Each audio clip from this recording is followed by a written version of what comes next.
Wally, that the process that creates this boredom that we see in the world now may very well be a self-perpetuating, unconscious form of brainwashing created by a world totalitarian government based on money, and that all of this is much more dangerous than one thinks, and it's not just a question of individual survival, Wally, but that somebody who's bored is asleep, and somebody who's asleep will not say no.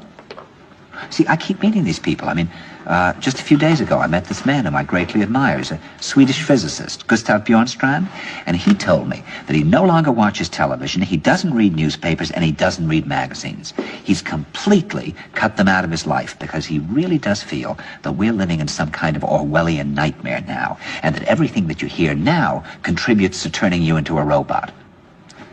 And when I was at Findhorn, I met this extraordinary English tree expert who had devoted his life to saving trees. He just got back from Washington, lobbying to save the redwoods. He's 84 years old. He always travels with a backpack because he never knows where he's going to be tomorrow.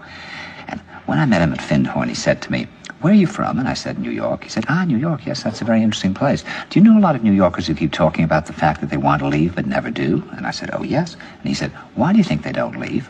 I gave him different banal theories. He said, "Oh, I don't think it's that way at all."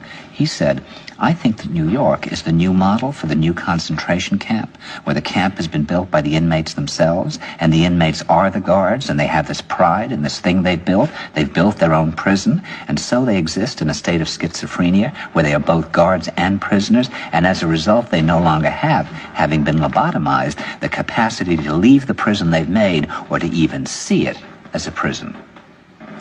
And then he went into his pocket and he took out a seed for a tree and he said, "This is a pine tree." He put it in my hand and he said, "Escape before it's too late." See, actually for 2 or 3 years now, Chiquita and I have had this very unpleasant feeling that we really should get out. No, we really feel like Jews in Germany in the late 30s. Get out of here. Of course, the problem is where to go, because it seems quite obvious that the whole world is going in the same direction.